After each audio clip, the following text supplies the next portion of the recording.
حد تو یہ ہے کہ سنی بن کر کے ایمان لوٹ رہے ہیں، تو اب پہچاننا بڑا مشکل ہے نا؟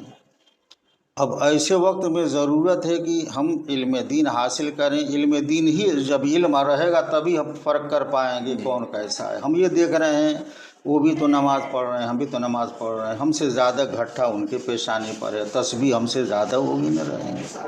یہ لوگ دیکھ رہے ہیں صرف نماز۔ اگر یہی بات ہے تو میدان کربلا میں آپ دیکھیں، ایک طرف ادھر بھی اذان ہوتی تھی، ادھر بھی اذان ہوتی تھی، ادھر بھی مصلی، ادھر بھی مصلی، ادھر بھی جماعت، ادھر بھی جماعت۔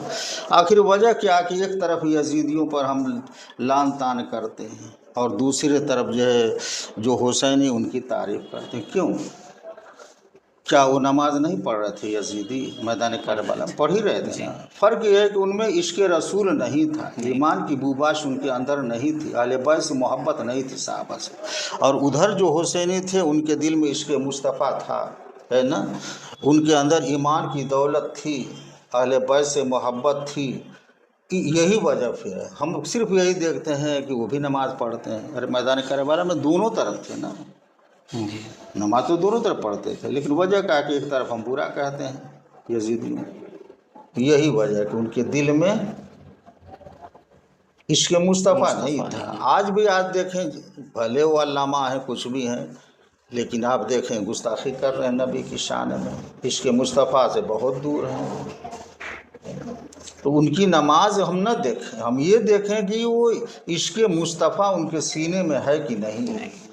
جی ناظرین اکرام، یہ انٹرویو آپ سماعت کر رہے تھے حضرت علامہ محبوب احمد مصباحی صاحب قبلہ کا۔ بہت ہی مفید گفتگو آپ نے سماعت کی ہے۔ تعلیم ہونا بہت ضروری ہے اور اتحاد ہونا بہت ضروری ہے، اور حضرت کی بہت ساری کتابیں شائع ہو چکی ہیں۔ آپ جو ہے اگر علاقے کے ہیں تو رابطہ کر کے حضرت کی وہ کتابیں آپ دستیاب کر سکتے ہیں، اور اپنے علماء سے آپ جوائن رہیے اور تعلیم حاصل کیجیے تاکہ اہل سنت کو فروغ ملے۔ پھر ملتے ہیں کسی اگلے پوڈ کاسٹ کے ساتھ، تب تک کے لیے ہمیں اجازت دیجیے۔ السلام علیکم ورحمۃ اللہ وبرکاتہ۔